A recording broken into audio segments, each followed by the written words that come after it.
Assalamualaikum warahmatullahi wabarakatuh. Bertemu kembali dalam pelajaran kimia. Kali ini kita akan membahas mengenai pergeseran kesetimbangan. Perhatikan tabung pipa U berisi air yang penuh, maka keadaannya adalah seimbang. Air yang penuh di kedua ujungnya. Apabila air itu di sisi kanan diambil, maka menjadi tidak setimbang lagi. Apa yang terjadi? Apakah dia akan diam seperti itu? Tentu tidak. Maka akan terjadi pergeseran di mana air yang sebelah kanan akan mengambil dari pipa sebelah kiri, atau sebelah kirinya akan bergeser mengisi bagian kanan sehingga terbentuk kesetimbangan yang baru.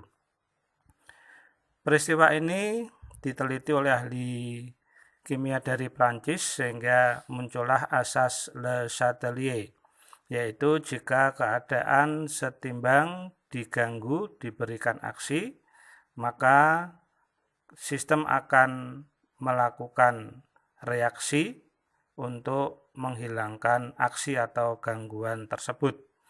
Sehingga bisa kita simpulkan, jika diambil dia akan mengambil, jika diberi dia akan memberi.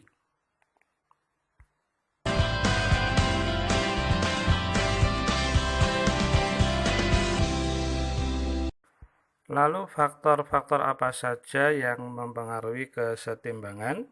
Ada 3 faktor.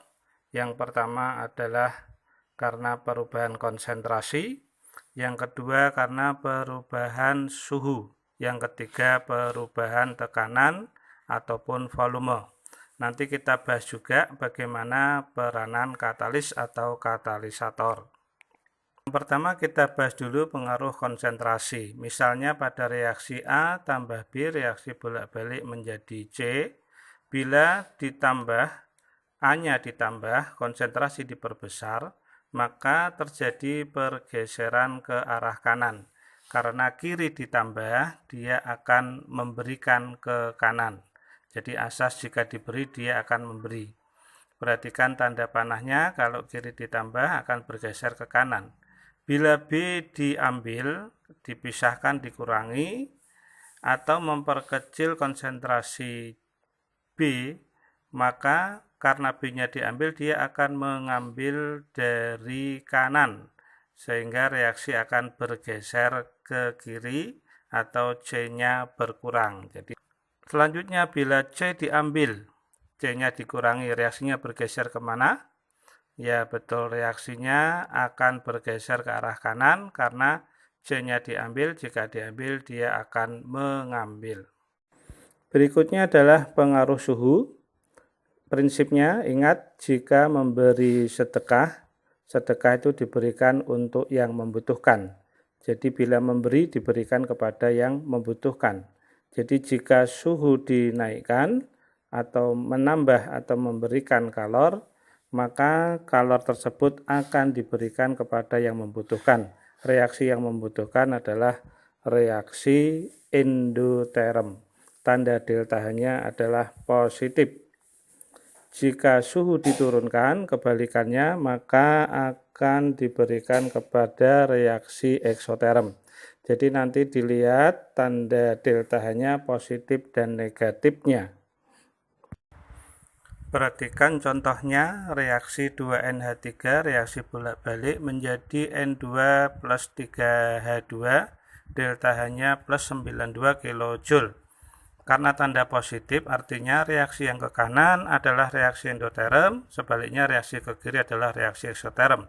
Maka jika suhu dinaikkan, reaksi bergeser ke arah endoterm, yaitu yang kanan.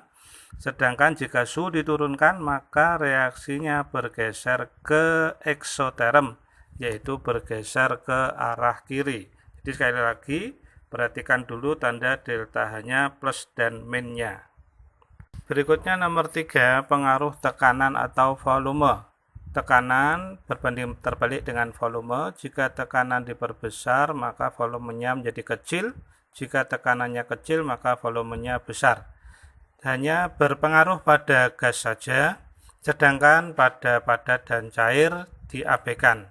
Dalam hal ini berlaku jika tekanan diperbesar atau volume diperkecil, maka reaksi bergeser ke arah jumlah mol gas yang kecil, atau lihatlah jumlah angka koefisien gas yang terkecil. Jika tekanan diperkecil atau volume diperbesar, maka reaksi bergeser ke arah jumlah mol gas yang terbesar. Lihat jumlah angka koefisien gasnya yang terbesar.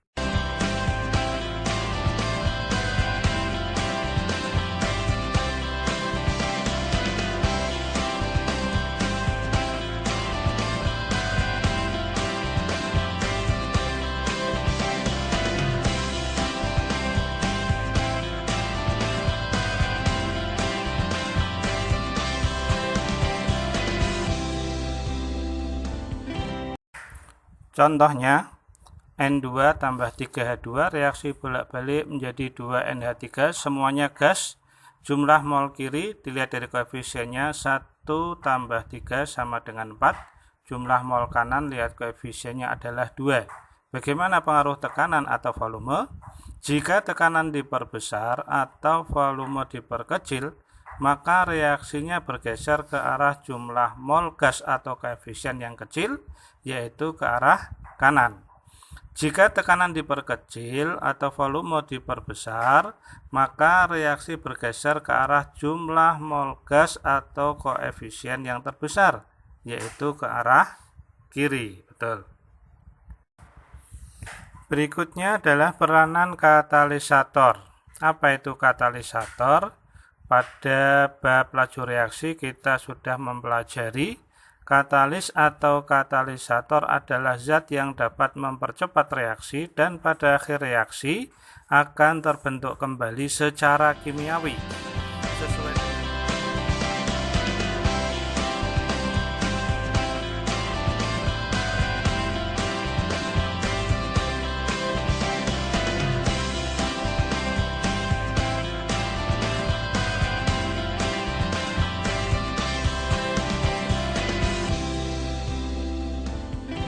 Sesuai dengan fungsinya, katalis akan mempercepat tercapainya proses kesetimbangan dengan cara mempercepat reaksi maju ke kanan dan reaksi balik ke arah kiri dengan sama besar.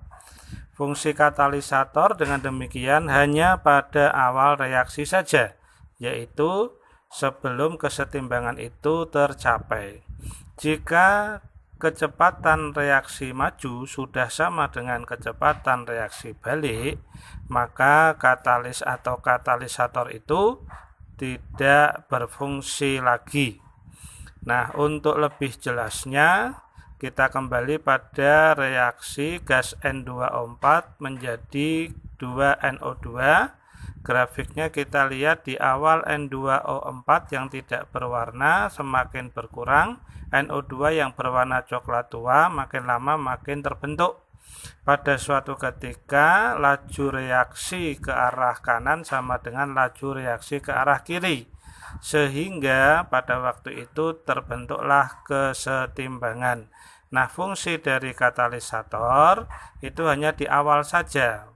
Setelah tercapai kesetimbangan, maka katalisator itu tidak berfungsi kembali.